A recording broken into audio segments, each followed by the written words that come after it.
We'll talk about it, why it works, how it works in the end, and also we'll show you practically how it is to be used.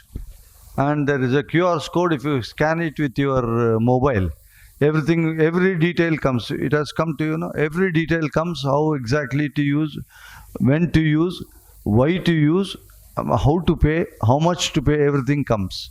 So let us start our first talk with Arun. Arun is a pediatric ophthalmologist in Bangalore, a prolific pediatric ophthalmologist.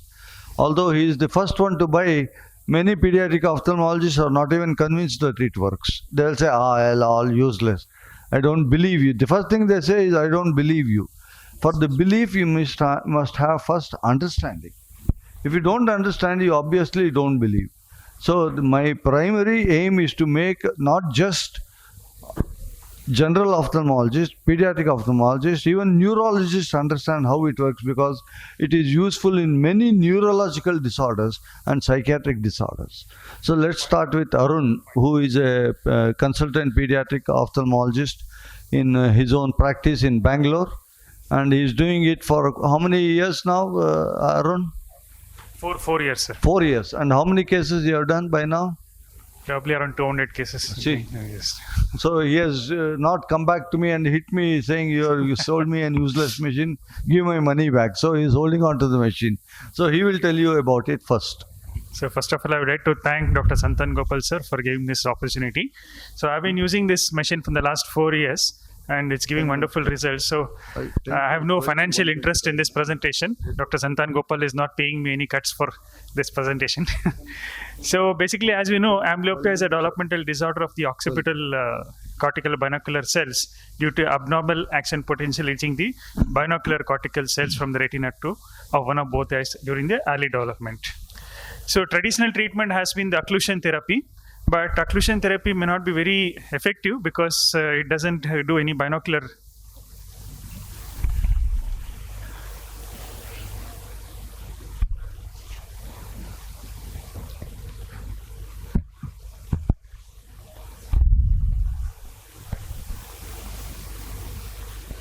It's okay, I'll finish by 10 minutes, don't worry.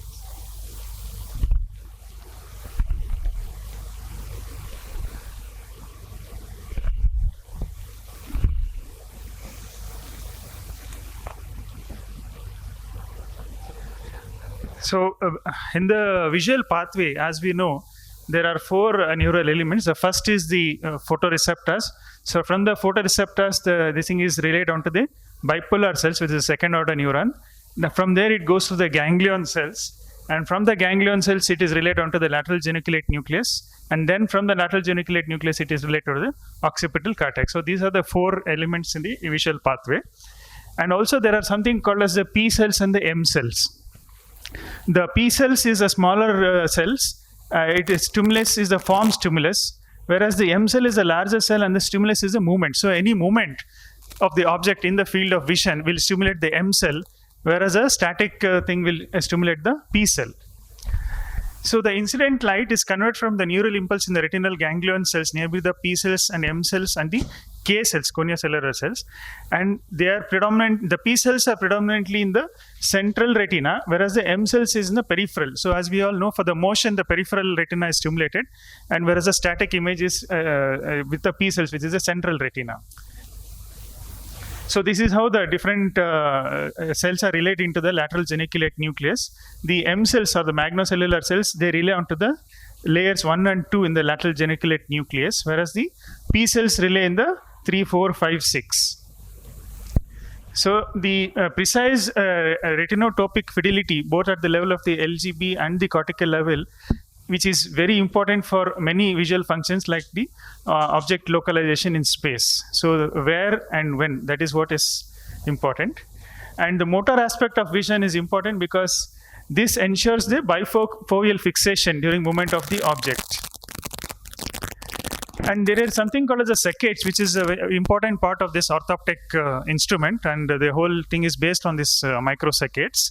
So the various types of eye movements are the saccades, the pursuit movements, the optokinetic, vestibular versions, but the saccades are important. These are very short, fast movements lasting for 30 to 80 milliseconds, working through an internal feedback loop based on the efference of the motor command sense to the ocular motor neurons. The lateral occipital visual association cortex activation is present only during targeted saccadic actions. And attention is a mechanism that directs the fovea of the retina to the salient stimulus. So another important part of this orthoptic is because both the hand and the eye are involved in doing this exercise.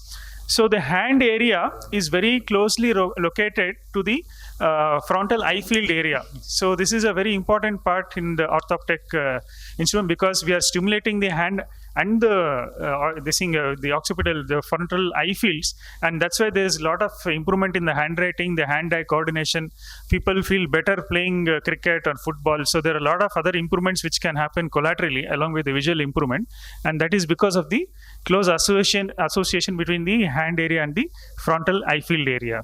So they get almost simultaneously stimulated, and this stimulation results in top-down impulses to the V1 of the cortex, the posterior parietal cortex, and that's how the improvement happens.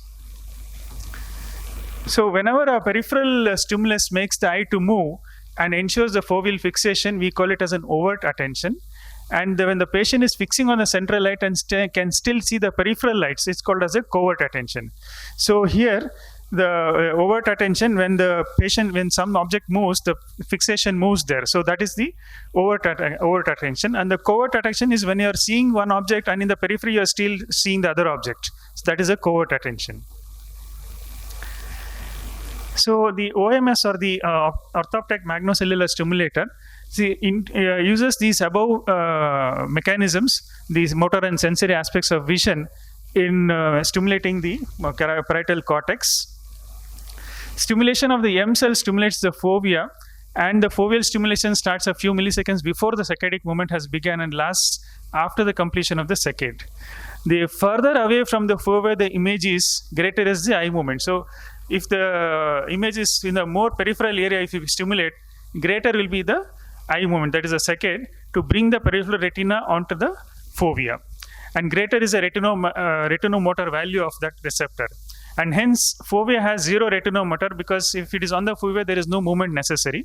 So there is a zero retinomotor value for the fovea. And this is again an important principle for orthoptic. So away from the fovea, greater the movement; closer to the fovea, lesser the movement. And the M cell receptors in the peripheral retina are stimulated frequently, and this in turn compels the eye to move in such a way that the peripheral object is brought onto the fovea, and the V1 area is stimulated repeatedly by the top-down impulses by the attention area of the parietal cortex. So if the amblyopic eye is made to execute saccades repeatedly in different directions, the vision is expected to improve by mitigation of the foveal suppression. So this is the principle how Orthoptek works. So basically this device, sir will be showing the device again. Yeah. So basically, one second, Arun. yes, I brought the device at the back. Yeah. We'll try and see if we can make it work in the front once in the end of the course. Yes, sir. So basically it has three rows of LED lights, of which the central one is red and others are white. The patient is made to sit at a distance. One more change. Yes, sir. I've changed the device. The central one now is green, peripheral is red, for a specific physiological region which is very complex. But I have understood and changed the light to green and red, which works one notch better than red and white. What we have sold you is red and white. Yeah. It's not a dud instrument, though, you understand. But this works one notch faster, 1 to 2 days faster than. So these are the so this is the central light, and then there are the 3 rows of lights. So what I had was a white light and the center red, and now it is center green and red in the periphery. Okay. So the patient is made to sit at a distance of 1 meter from the device, wearing the correction with glasses or contact lenses, ensuring that the central light is at the eye level. A patient is instructed to quickly look at the light that switches on on using a laser pointer, which also helps to improve the hand-eye coordination. So repeatedly the patient shifts the laser pointer like this from whichever the light is switching on. So patient has to be quick and should not miss any of the lights that come up on the screen in a random sequence. So each time the light is on for 300 to 500 milliseconds, which may be difficult for deeply amblyopic patients during the initial sessions or two. This procedure is first done for the amblyopic eye with the good eye patched for 20 minutes, then repeated with the good eye open and the amblyopic eye patched for 5 minutes. The process is then repeated with both the eyes open for 5 minutes. So this stimulates the overt attention center in the brain, which in turn stimulates the lateral occipital cortex through the top-down impulses. So following the above three, the patient is instructed to focus on the central red light and without changing the gaze, count the peripheral lights that switch on for about 300 times. This part of the exercise stimulates the covert attention. So that's what I told you, the overt attention and the covert attention. Overt attention is when the peripheral lights are moving, the eye has to move to fix it. Whereas covert, there is no movement. The fovea directly fixes onto the object. One second, Arun. Yes, at this point, what I have changed is, although covert attention is where the eye does not move, overt is where the eye moves. Both stimulate the occipital cortex. But the overt attention, where the eye moves, stimulates faster. Than the covert attention. I have changed it, where they just move the eye. Don't look at the center, but keep moving the eye. Okay. So the patient is asked to repeat the session after 1 hour and then daily for 15 days or twice a day for a week. Maintenance therapy, 1 session in a week later and 2 weeks later. Any change here, sir?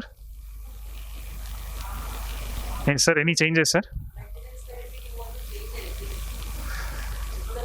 No, maintenance therapy. That's okay. Same thing. Okay. Each individual, you assess yourself and do it. Yes. So the mechanism, it's based on the two processes which increase the top-down impulses from the posterior parietal cortex to the V1 area. So one is the magnocellular stimulation, other is a stimulation of the attention mechanism. So both covert and overt mechanism increase the lateral occipital activity. So when a patient detects and points out the light on OMS board by altering the gaze, he's using the overt attention mechanism. And when the patient is focusing on the central light and counting the peripheral lights, the covert attention is used. So both these mechanisms in turn stimulate the occipital cortex via the top-down impulses. So the posterior parietal cortex is a critical center for the attention mechanism and the saccadic eye movements of the cerebral cortex, and exerts a top-down control over the activity of the visual cortex V1. So these features usually seen in amblyopia are three features usually seen in amblyopia are suppression of one or both eyes, reduced stereopsis, and decreased vision in one or both the eyes. So stereopsis improves in fact the fastest. The first is to first thing improvement what we see is stereopsis, and then the vision improves. So in my personal experience, it works best for anisometric amblyopia and even cortical visual problem impairments. So children who are not, where absolutely no other problem is there and they are not reading 660, 636, they immediately come to 69. So it works very well. And strabismic amblyopia, however, my experience has not been very good with deprivation amblyopia. Most of the children in my this thing didn't work in the deprivation. Nystagmus improves. A lot of children who had nystagmus and they are not improving beyond 636, they will improve. And most important is the stereopsis. So stereopsis improves very rapidly in these children. Thank you. So as Dr. Santanagopal sir said, the mechanism will be very confusing and you need to probably repeatedly study this to understand the mechanism. Okay. Thank you, Arun, for so elaborately but still clearly putting everything across. Yes, sir. I don't know how many of you can grasp it in the first attempt. Read again. So anything you want to brain to take note of is do it repeatedly.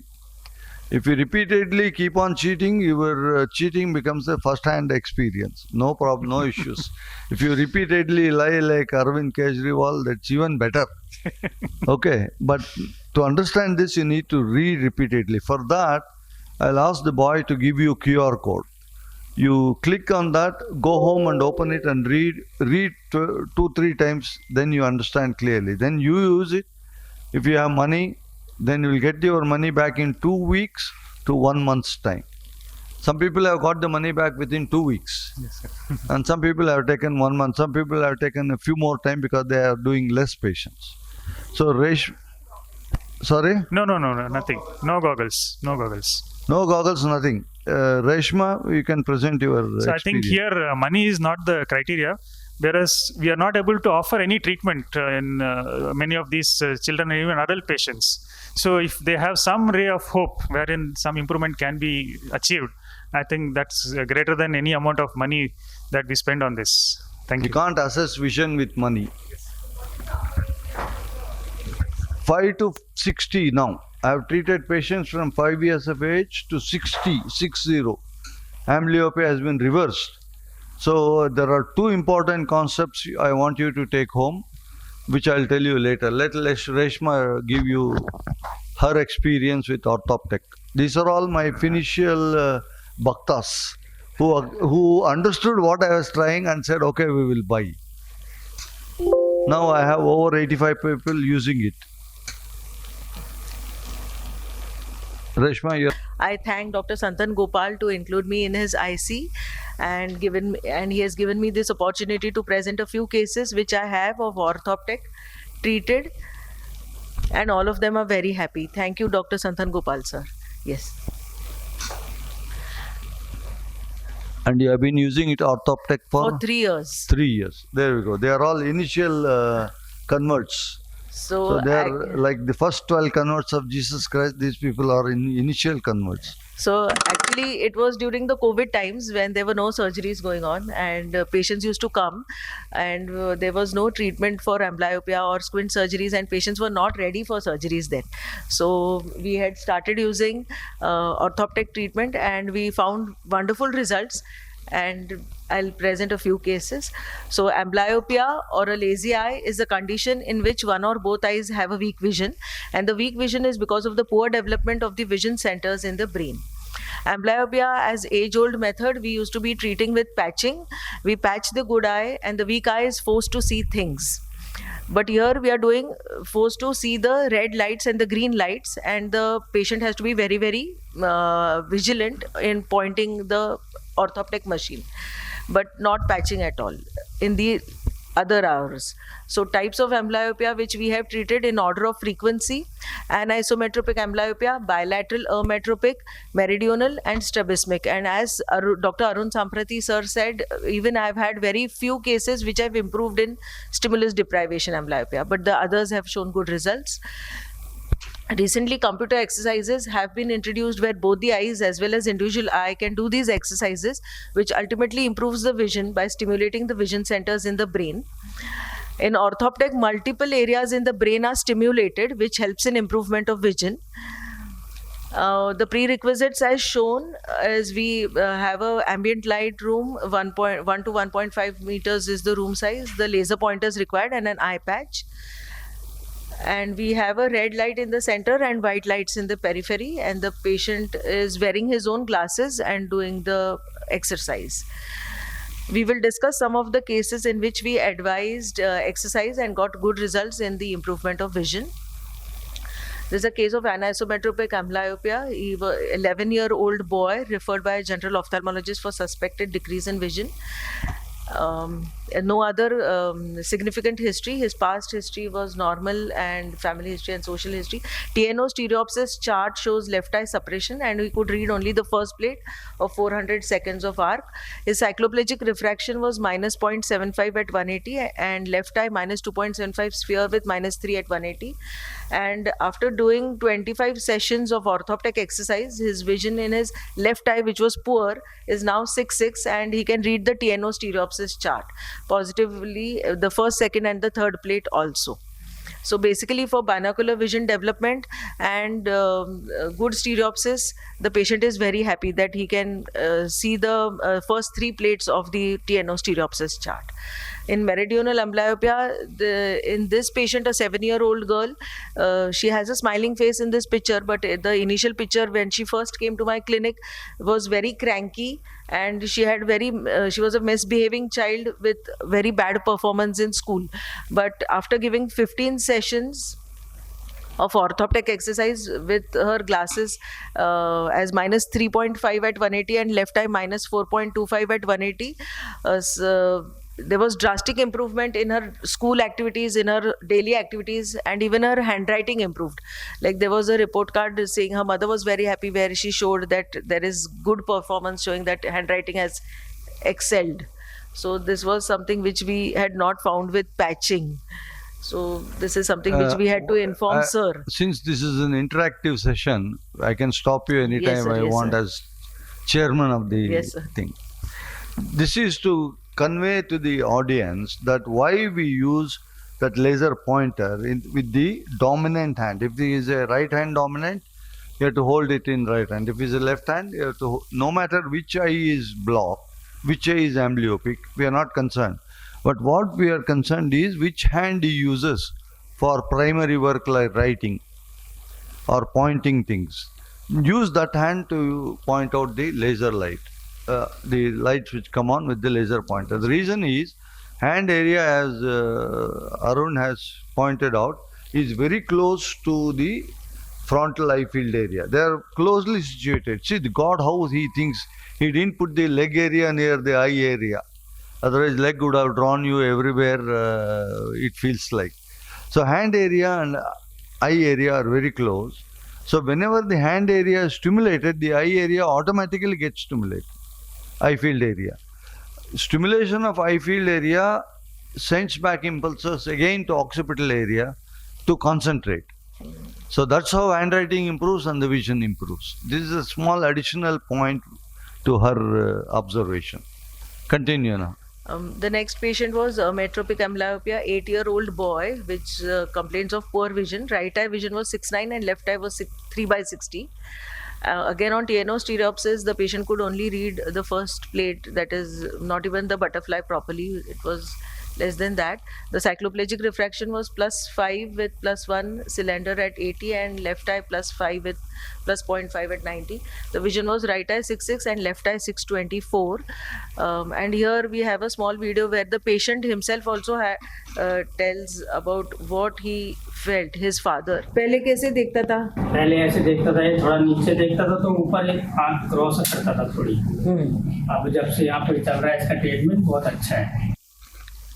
So the patient himself said that the informant father himself was very happy, and he said the cross-eyed or the up gaze, which are unexplained in meridional amblyopias, or where not only the vision improves but the entire face or the fixation also was better. Another case of metropic amblyopia, no, this is the same thing. This was something very difficult, but we just tried because he was a 20-year-old boy, and the parents were really apprehensive that a small child after a road traffic accident and he's lost his eye, and what can we do? So we asked sir, can we try? He said yes, you can.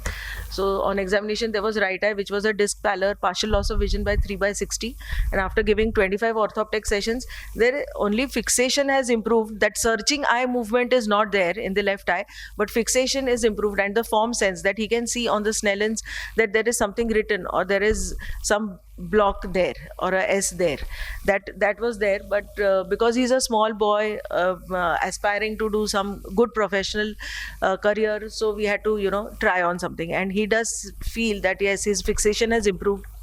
And not only there is a blank look or searching movements in his left eye, but at least when he's looking at something, both the eyes are parallel and straight. So this was another here case. you can see his vision was only 360 3/60. and see 636. That's a tremendous improvement. It's from 360 to 636. For the patient, it's a tremendous subjective improvement. You must understand, vision is not just looking at the letters.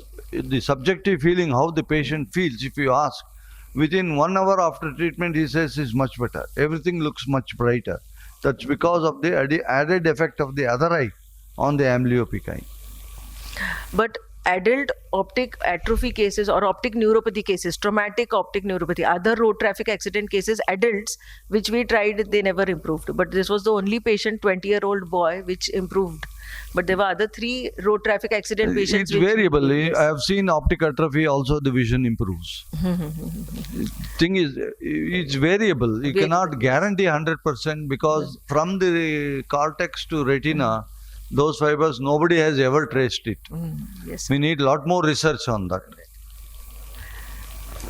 Another intermittent exotropia, he is a son of an ophthalmologist who was referred, so 30-year-old dentist, but he used to always have difficulty in doing the root canal. He would say, my boss can do the same root canal and she tells me go in the depth and do it, but he would never be able to do the same. So she used to be very unhappy. But then we did some few sessions, 25-30 sessions. He would travel 100 kilometers all the way, but do them on Saturday, Sundays, and there was drastic improvement. He said, now I have cleared my exams and also I can do root canal in a much better way. He had ocular migraine also. That also got cleared because he had to drive all the way, and at the end of the day he had, because of his exotropia, he had fatigue, strain. Even that was improved because of the sir will explain, because of the convergence. You finish that in the end. I will Yes. explain So, everything to them. 30-year-old dentist with 35 prism XT for distance and 18 prisms for near, with a refractive error of -0.75 at 15 and -3.5 at 160. There was no depth perception for this young male, and he complained of strain during doing the dental procedures. He also had eye fatigue after driving.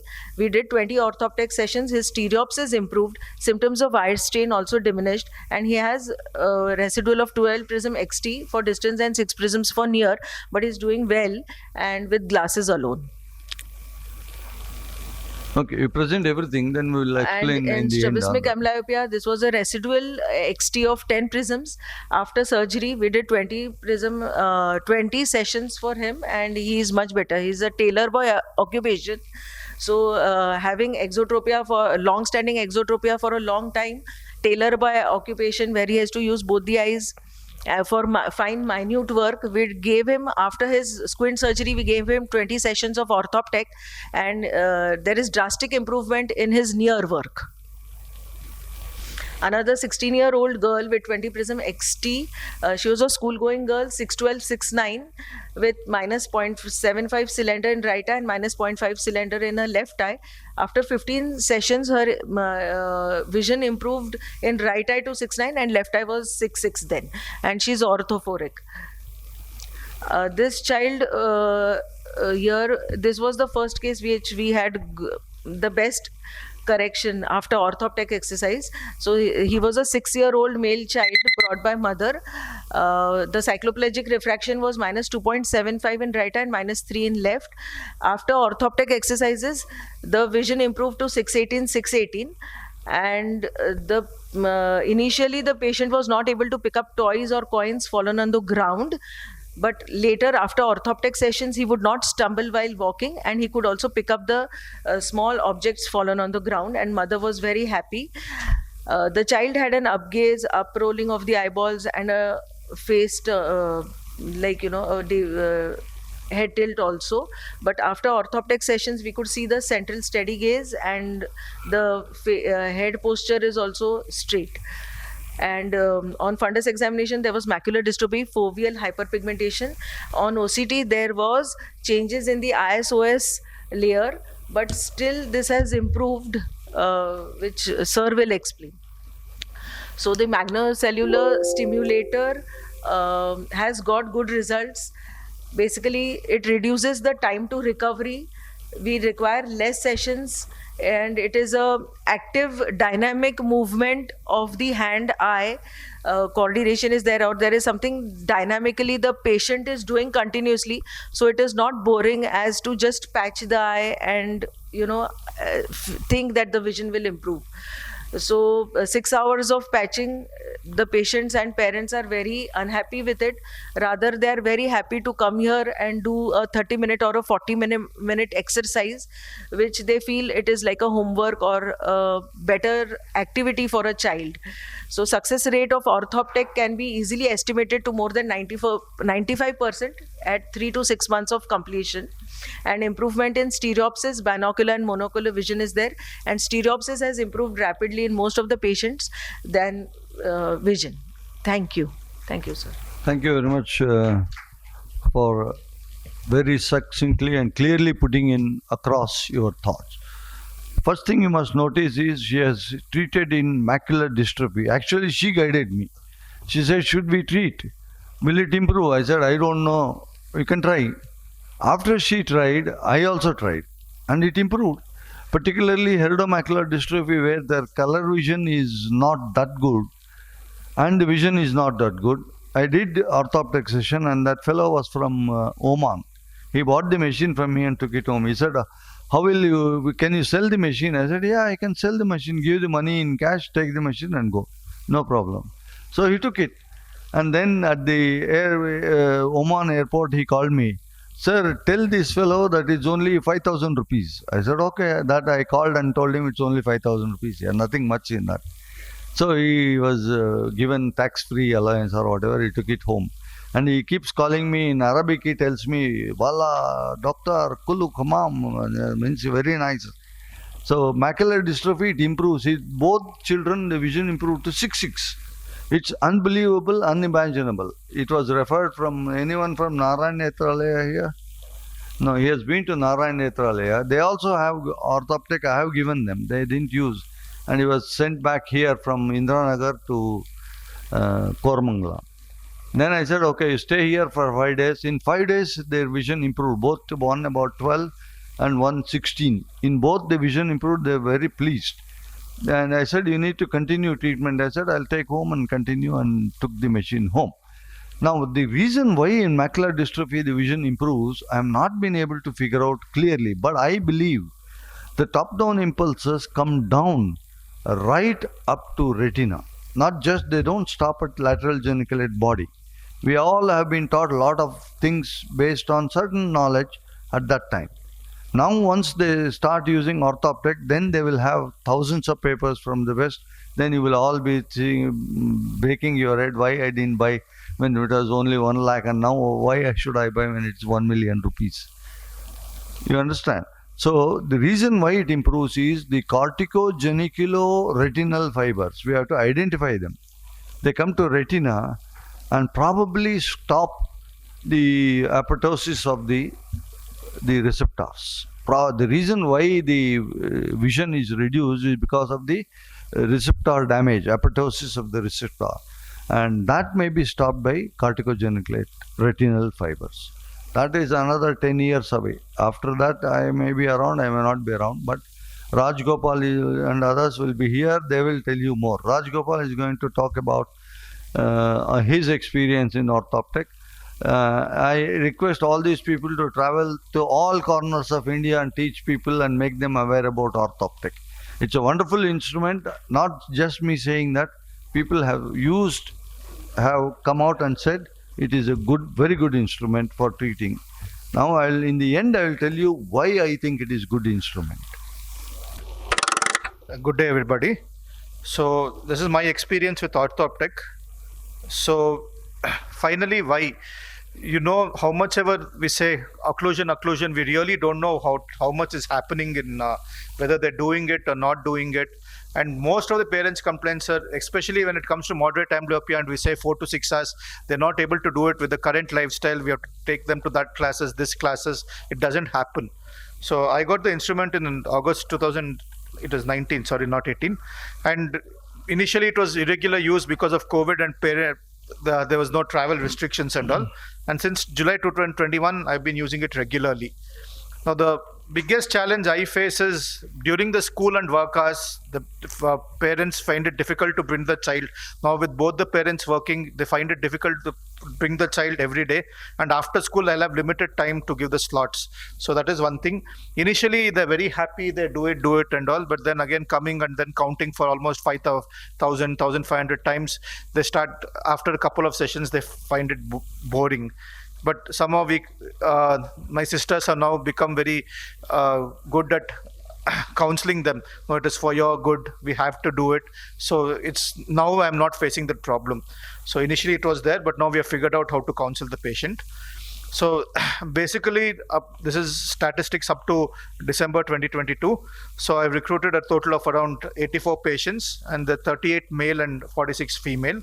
So here a total of 66 completed, and 18 dropped, like 12 were boys and 6 were females. I was wondering why more males dropped, and then when I got back and asked, more males were into sports and all, and they were not very happy missing their football classes or tennis classes to come to these sessions. So in my study, the range has been 5 years, 5 months, the earliest I have tried, to 25 years. Nowadays, however early the child comes, I try. Some of them they do, some of them they don't do. Some of them, even up to the age of 6 or 7 years, they don't want to do all this. But I give it a try at all the ages above 4. And if they're able to do it, I continue. So the mean age is around 10 years and 7 months, with a standard deviation of 5 years to 10 months. Similar to all the other speakers, my maximum cases have been with anisometropia without strabismus, and anisometria with strabismus in the next one is the second chunk. Emetropia, plain emetropia, like both with strabismus, and emetropia without strabismus. Strabismus amblyopia only in 2 cases I've tried, and others 5 cases. So whenever we see that success, we need to have our own, we need to have a criteria like what is success. Of course, there will be a subjective and the objective. So objectively, this is what I put as criteria for my success. So like in vision, I wanted to see whether there's an improvement of vision with one line with no line, or maximum 1 line difference with both eyes. Alignment with optical correction. The corneal reflex should be central, and cover test, there should be no deviation or a phoria. And the stereopsis, I use a RAN.3 test, so it should be better than 100 of arc in a RAN.3 test. Complete success was like if all the things were met, and partial success is like 1 or 2 were met. So as the other speaker said, anisometropy with the strabismus, they had the maximum success rate. I'll come to the failures later. And anisometry with strabismus. Other cases, I didn't have much success, and other cases I'll come to where I didn't have the more success.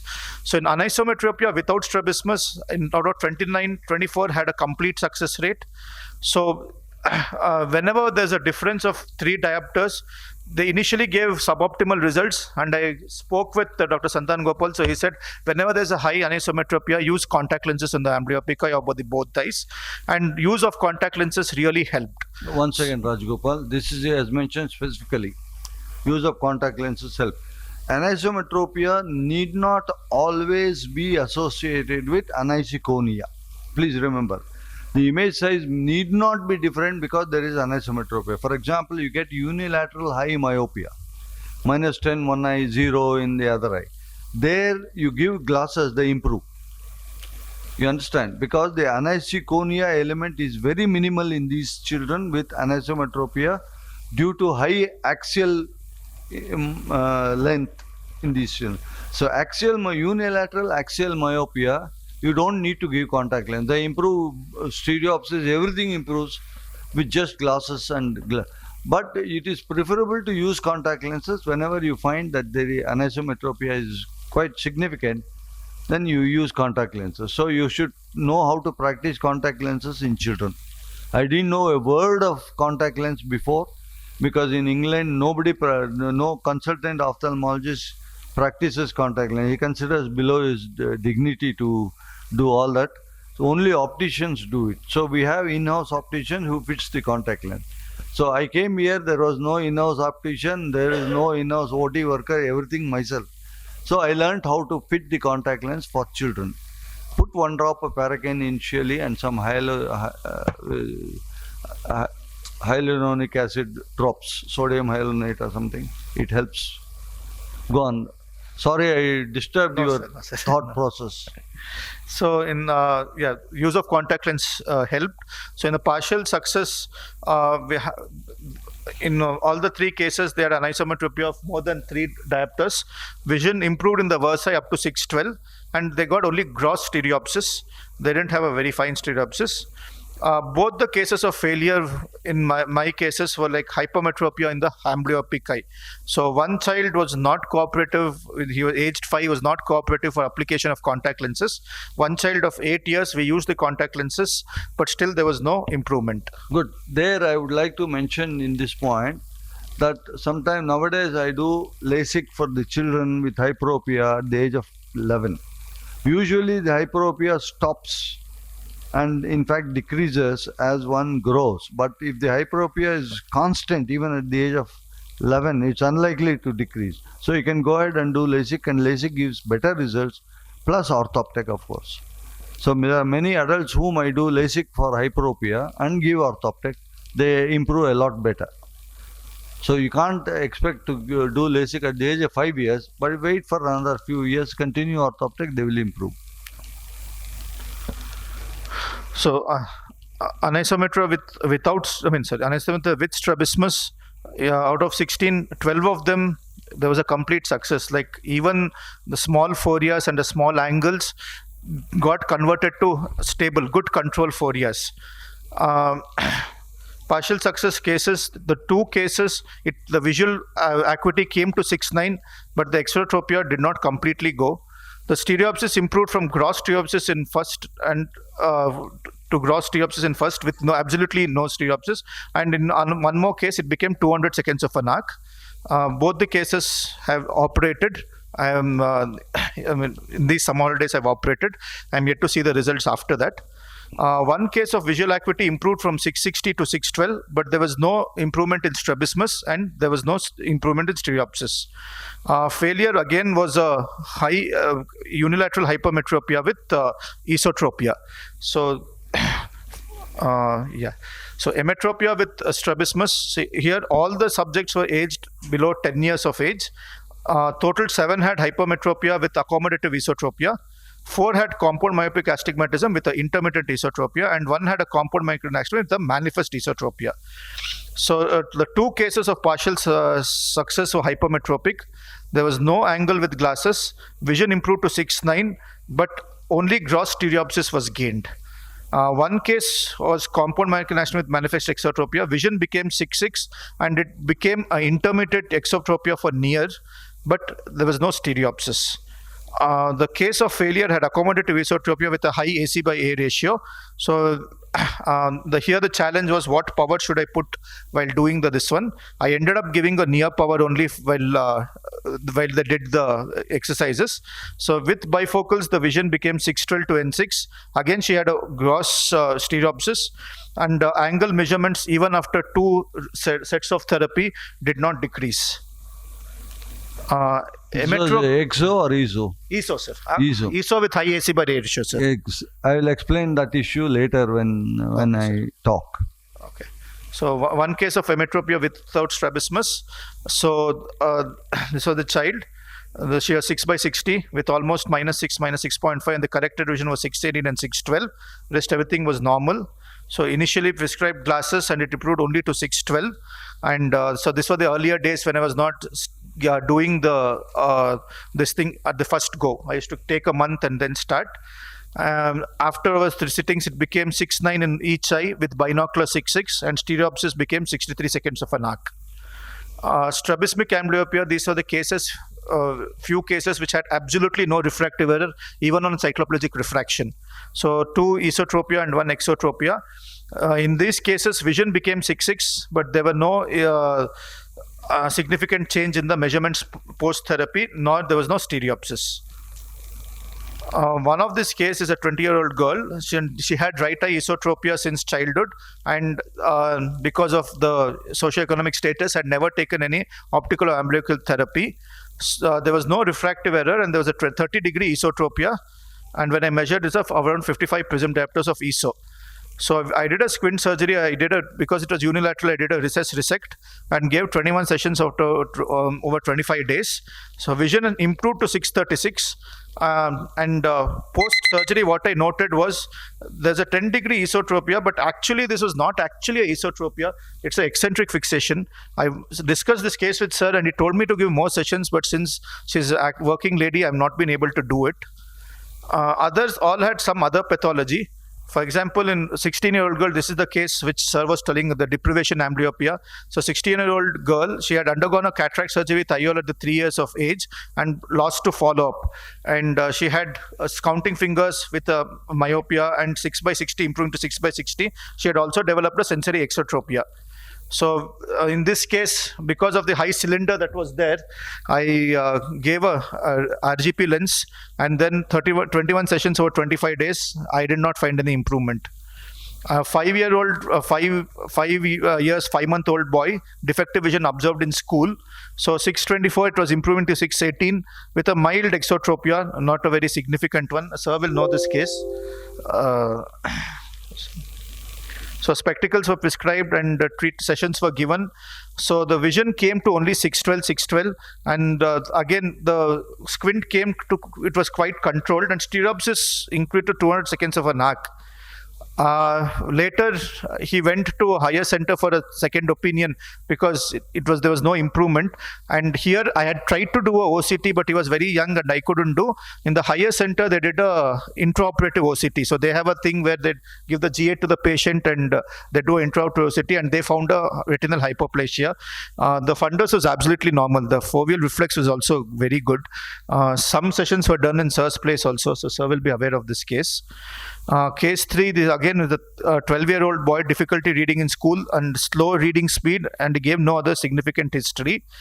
Not a very significant hyperpetropia, and there was like intermittent exotropia with poor control. So spectacles were given and 14 sessions were given. So from vision is again almost 612 only, but squint has slightly reduced, stereopsis is nil. So on further examination, again, this is a completely history was not given properly. Later on, after all the sessions when we did, we even sent him for a ERG, fields and all, and when the fields came, we got this homonymous hemianopia, inferior quadrant, we got that. So it was a near-term LSCS, and then NICU admission was there.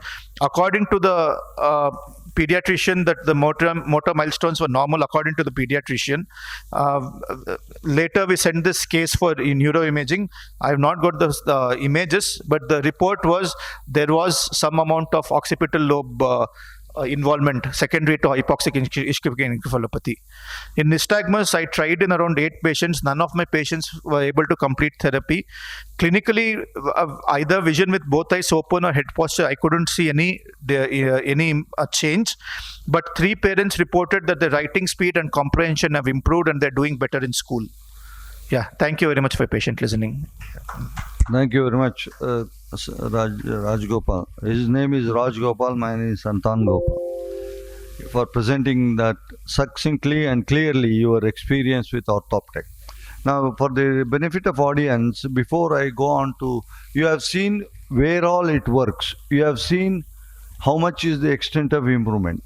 My only job is to, number one, try and convince you to buy the instrument. If you are doing congenital cataracts, if you are doing strabismus, and Mukesh is here, their Center for Sight in Jaipur has bought this and he has been using it. Arvind Kumar from Hyderabad AIMS, he is using it. He hasn't come here today, although I don't know for what. So now, people want me to demonstrate how to use the machine first, before I tell you why it works. What do you want? How to use the machine is simpler thing. Nothing much, even a 4-year child knows how to use it. So he will show you with a torch. See, there are 2 programs in this. Okay, there are 2 programs. Change the program. Okay. Malla. You can all see the instrument. That brown thing will come off once we sell it to you. This is to protect the thing. This is a new instrument. So once we pull off the brown instrument, the back of it will be black. Okay. And on a black background, the green light shows, but the red light doesn't show. That is why we have given you green pointer. So this has two programs. You can see that in this program, the red and green are alternating with each other. Can you see that? Red and green are alternating with each other at a specific speed. So what the patient has to do with the normal eye covered, with the amblyopic eye and with the dominant hand, he has to point out the lights which come on like this. See, there is no, these are not randomized way, it is all non-randomized way it comes out. I mean, randomized way the light comes out and the patient cannot guess which light comes. So he has to depend on the movement of the eye to fix it. So here he shows the light. Initially when the amblyopic patients use, they will show it like this. Deep amblyopia, the position sense is also altered. So therefore they don't. As the vision improves, they come close, gradually closer to the light. So you should tell the patients to exactly point out the light which comes on like this, not like this or this. You understand? This is program 1. Here you cover the normal eye and do it with amblyopic eye. About 800, 900, 1000 depending on your patience and intelligence and your need and your time. You don't need to sit in front of the machine. The optometrist or somebody will be there who will tell the patients what to do. All you need to guide them is you do it 800 times because this is a simple anisometropic amblyopia. 600 times should be more than enough. Ask the patient after the first session, is the vision better? 95% of the patients say yes, it is better. Do you agree with the statement? They all subjectively patients say they can see better. This is because of what is called as the additive effect. The additive effect of amblyopic eye vision on the normal eye vision leads to the subjective feeling that they can see better.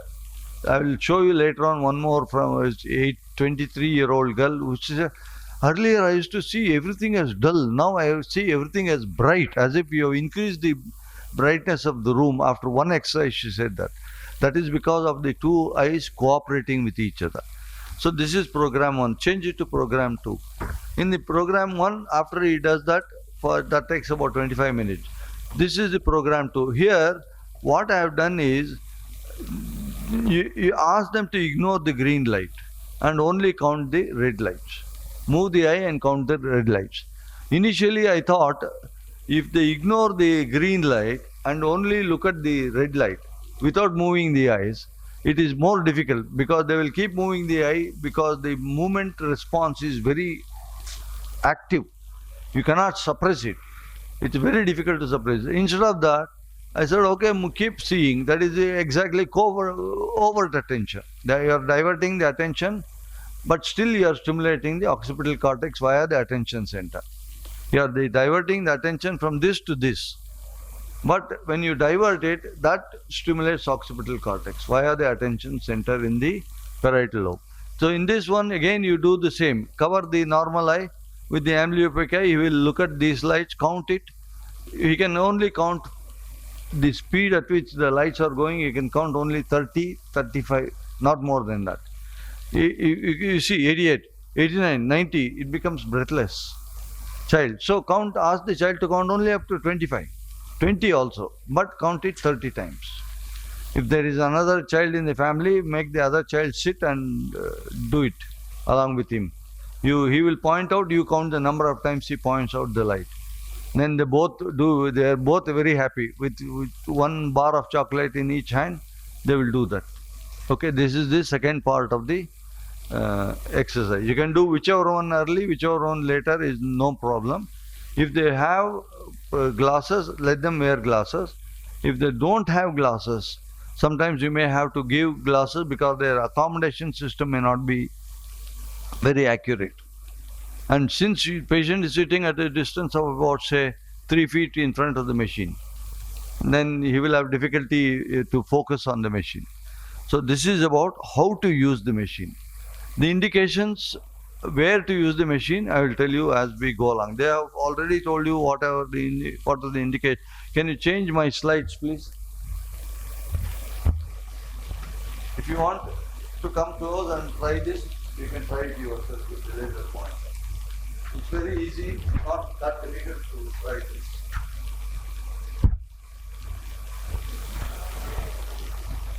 Before I decided I will make this instrument, I worked hard for about 6 months. I had no patients. I lost all my patients because I became president. Every time they come over, he has travelled out, they will send them away from the gate itself. Mat aao, wo nahi hai aaj. So 15 times you travel to Delhi, patient will get fed up and they don't come. So once I finished the presidency, I had no work because all my patients had disappeared. Nevertheless, I thought, okay, let me decide and invent something new in strabismus. I worked in strabismus for 44 years of my life. So if I don't leave anything which is useful in strabismus, and my name will never be remembered. So I put it initially as Santan's magnocellular stimulator. I said, that is very egotistic. Remove your name from that. So I removed it and made it as Orhtoptek, where we use technological knowledge to straighten the eyes. That is the definition of Orhtoptek. So let's see how it works. Before I go into the detail, let me get my phone.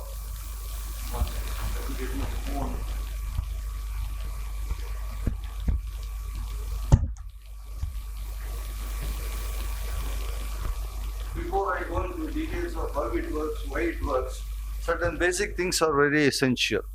You need to know the definition of amblyopia, process of vision, current management, and future management of amblyopia. What is the old definition of amblyopia? Difference of two lines. Is it really correct definition? You all know it is not the correct definition because there are a number of other problems associated with amblyopia, like hyperacuity problems, like space perception problems, spatial interaction, contour integration. So many problems are there. How can you say just difference of two lines between the two eyes is amblyopia? It's a dustbin diagnosis. You cannot diagnose amblyopia based on just checking vision. If he's bored, he will say, I can't see. Then you'll say, okay, amblyopia. It doesn't work like that. So we need to understand neuroanatomy, neurophysiology, neuropathology, and all the ophthalmic skills you need to have to diagnose amblyopia, which is again a dustbin diagnosis. Vision is a dichotomous, complex process starting from retina up to the cortex. There are parallel streams with horizontal connections, and there are top-down and bottom-up impulses. Bottom-up is from retina to the cortex, top-down is from cortex back to retina. Both the impulses are there. And the top-down streams, the impulses coming from cortex, they modulate the bottom-up impulses. So, to give you a small example, you are walking on the street. You see a man coming on the other direction. And you know that you have taken money from him and he is going to trouble you. So immediately the brain recognizes in the peripheral part, something is there who resembles some man from whom you have taken money. The brain immediately tells the leg, move around, move away from this area. So we will turn around and move away. So even before the eye has seen what it is, the brain has given instructions to the leg muscles, move from here. You understand? This is one example. The second example is I went to south of France for a holiday. South of France is a nice place, but a long time ago when I was much younger than what I am now. I went there and we went to beach in south of France. And myself and my wife was there happily, we were walking. I was walking happily ahead of her. And after some few minutes, she said, let's get out from here, let us get. I said, what for? Everything is fine here, why should we go? Then I realized nudist beach. No wonder I was walking happily and she was pulling me, I was going like this. Even though she was pulling me like this, my eye was going like this. So this happens because the brain understands where to send the eye to look at what. You understand? So that is one of the reasons why the bottom-up impulses are influenced by the top-down impulses. Either they can suppress or they can stimulate. Glutamatergic and GABAergic. Glutamatergic neurons are stimulatory, GABAergic neurons are suppressing. Both are essential in life. Okay, this is how it is. They have already shown you all these pictures. For the sensory cortex, has a greater representation in the LGB compared to the motor cortex. Okay, and so it is in occipital cortex also. Sensory cortex has a sensory part of retina in the center, has a greater representation compared to the peripheral part of the retina. Now, LGB is not a simple relay station. Why am I telling you all these things? Will become clear in exactly 5 minutes. LGN is not a relay station. Only 30% of the impulses are allowed to go beyond. Remaining 70% are stopped at LGB. So is amblyopia due to problem at LGB? Probably, we don't know. We have never studied LGB in vivo or in vitro anywhere. But we are trying to study that, and we are proving that some cells are, there are various types of cells in LGB, and some of these cells are narrowed in amblyopia. Has it got to do anything with the suppression? We don't know. Okay, so after modification, it allows 70% of the impulses to go to 30% of impulses to go to cortex, suppressing 70% of the impulses. Why is it important? You will know. So this is how it is.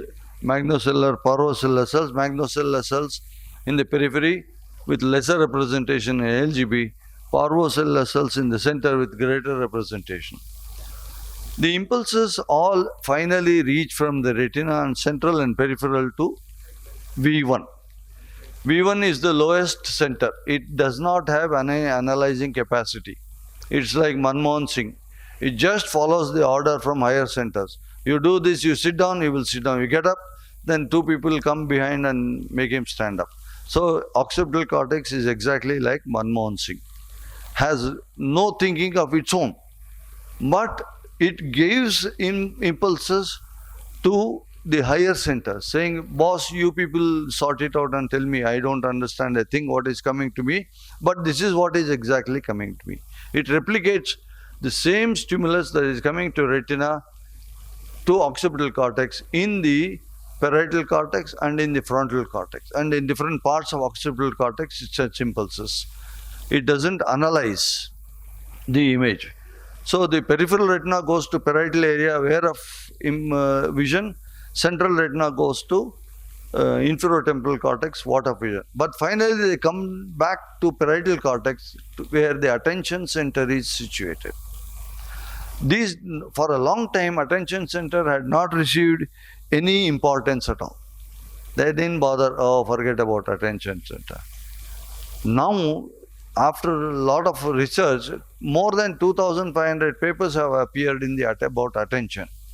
What does it do? Why is it important to have attention center? Okay, so where of vision is in superior parietal cortex. That's where the M cells go. And what of vision is in inferotemporal. Every object has 4 important or 5 important features: size, shape, color, texture, movement, and position in this space. Any object, it may be moving towards you or away from you. You may have convergence or divergence. It may be moving to the right or left, lateral rectus, medial rectus, up and up, down. It can move in any direction. So therefore, the replica of where the object moves can be picked up by the brain because of the copy of retina is pasted on the frontal cortex, parietal cortex, everywhere. That's how the brain knows where is what. And that's how the where and when, what are interconnected. The problem with what of vision is it has to analyze the action potentials, which takes time. Time means, don't think of Indian judiciary, 20 years.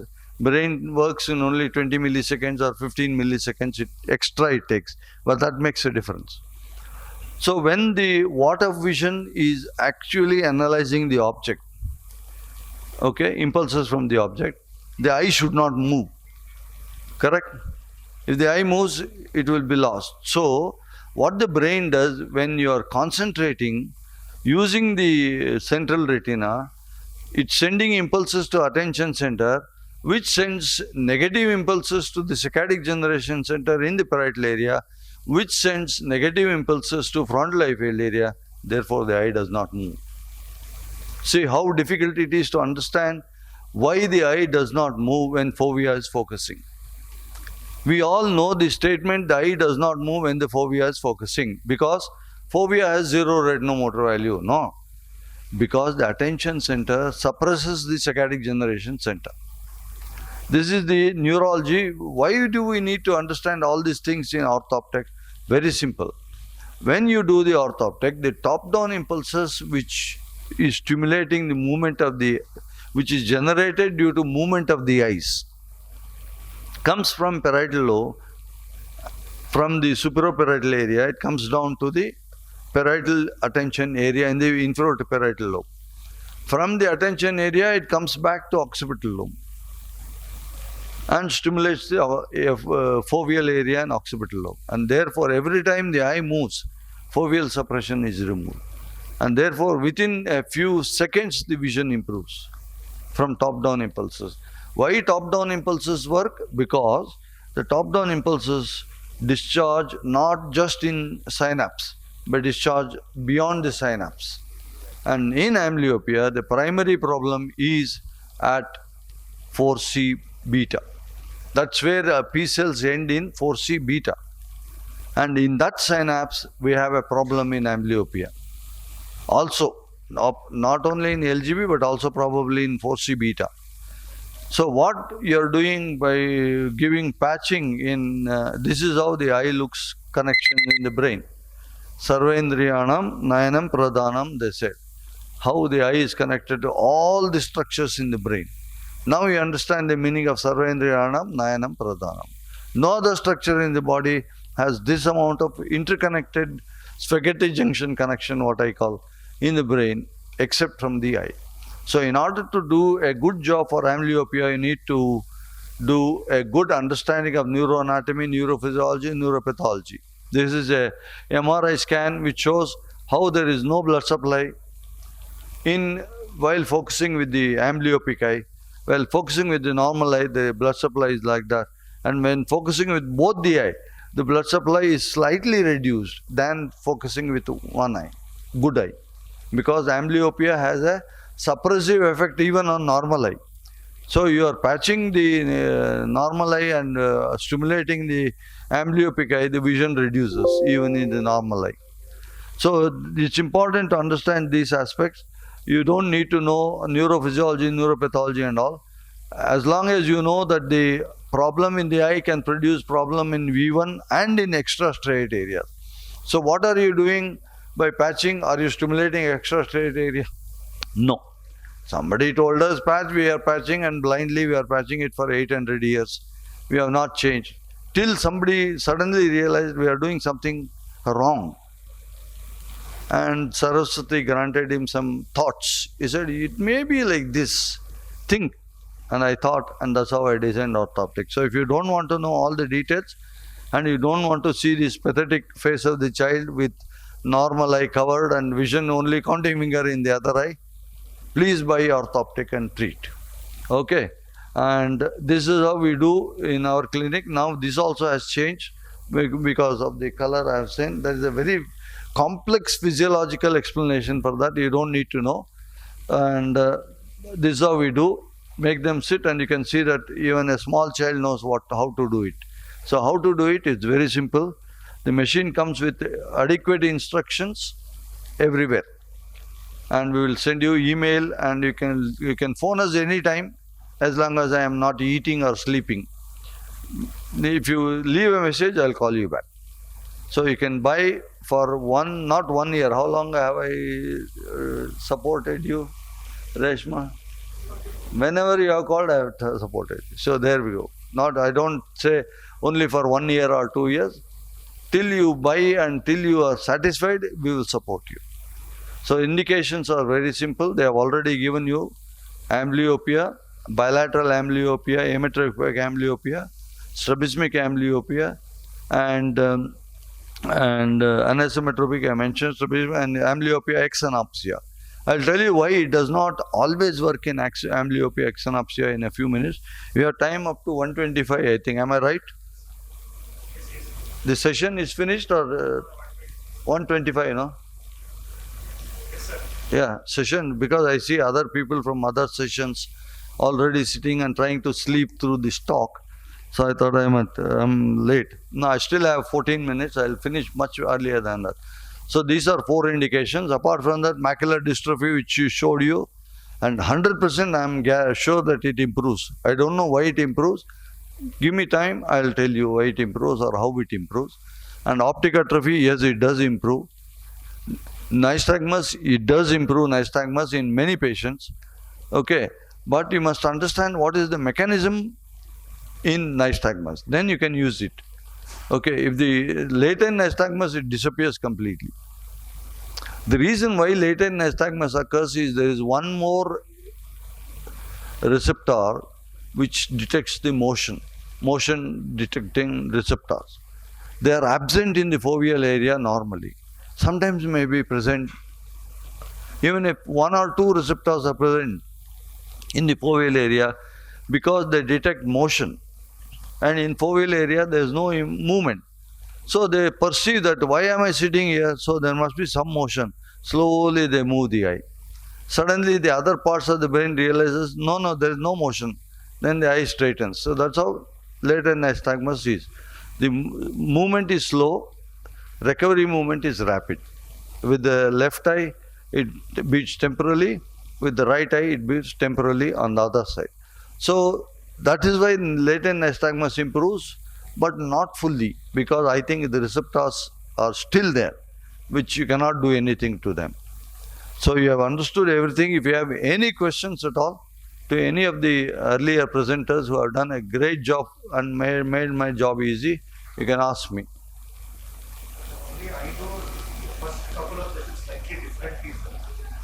Why Dr. Santan Gopal is charging so much?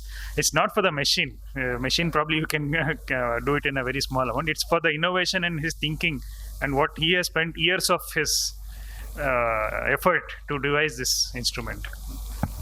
See, cost is right now 1,32,000 at the moment. But because of Ukraine war, it may go up as well. We also have been affected because of Ukraine war. So it may go up. I am still holding on to it. If I sell it off to a private fellow and say goodbye and take the money and go, he will charge you not less than 4 lakhs. For the same machine, he will charge you not less than 4 lakhs and he will distribute and he will make his money. But I'll take my money and go quietly, retire and don't do all these exercises. Usually how much charges are taken per session? Very correct. It depends on you, the pretty optometrist next to the patient, and how much time you spend explaining, etc., everything. But on an average, you can charge 1,500 per session. And they need about 15 sessions to 20 sessions. So about 30,000 rupees it works out. Most buyers have recovered the cost within 6 months. They have recovered the entire cost. Now it is running free for them, but they are making money on that. Okay, that is the economics of the machine. Okay, shall we call it a day? Thank you very much, all of you. Thanks you. 2 to 4 plus tomorrow 10 to 12. There is a DSDC demonstration of the same machine. You can come closer and see and learn a bit more about it.